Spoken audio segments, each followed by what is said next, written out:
Egiturazko arazo bat daukagu estatu honetan, da kontua da, hemen dena arautzen dela murgiltze eredu bakar bat balego bezala, noski frantsesezko murgiltze eredua. Eta ondorioz, bai gaiak, bai azterketak dena eredu horren arabera egiten da, eta ez da kontutan hartzen realitatean dagoena, eta baudela beste bi eredu, bai eredu elebiduna eta gure kasuan euskerazko murgiltze eredua. Eta horregatik azterketak euskaraz ez egiteak zuzenean gure murgiltze ereduari eraso egiten dio. Behartzen gaituelako geletan ere frantsesea sartzea eta ondorioz euskaraz lan egiteko ezintasun hori. Kontuan izan behar baita, bai, gure ikasleak elebidunak dira, osoki, baina basoko azterketetan ez gira euskara ebaluatzen ari, ez gira frantsesa ebaluatzen ari, baizik eta gaitasun konkretu batzuk, jakintza konkretu batzuetan.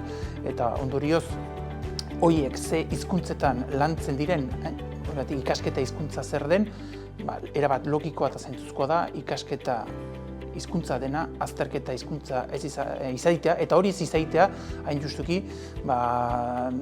bidezkoa ez dena, eta ondorioz murgiltze ereduari eraso egiten diona.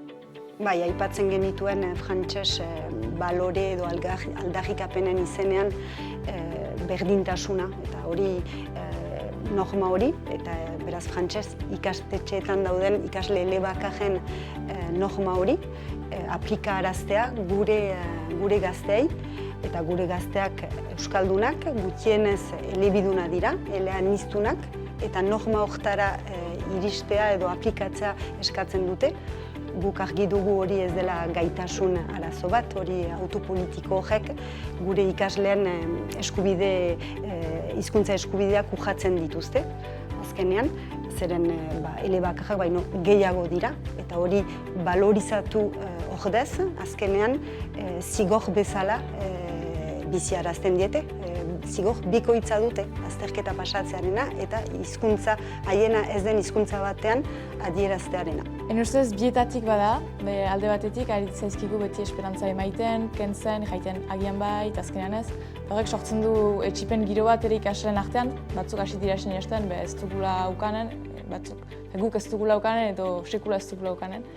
Eta batzuk normalizatua dute frantsesez basako dugula, baina nire ustez hala ere behar dugu segitu borrokantz eta hola bakarrik lortzen dira gauzak, eta uste dut etxipena dela gure kontra jokatuko duen zerbait, beraz behar dela beti segitu itxaropena txikitzen eta mobilizatzen. Basoa euskaraz pastearena ez da soilik diploma kontuarena, orokorki basoa euskaraz pastearena eta ikasturte eta ibilbide eskolak guzia euskaraz egitearena oportunitate handi bat da, bereziki ikasketei begira, ikasketak ez dira soilik Frantzian mugatzen, euskaraz ikasiz gero hegoaldera bideratzen antzaitu, eta beraz beste ate bat irekitzen dizu izan ikasketendako, baina baita ere ibilbide profesional eta ibilbide pertsonalarenako.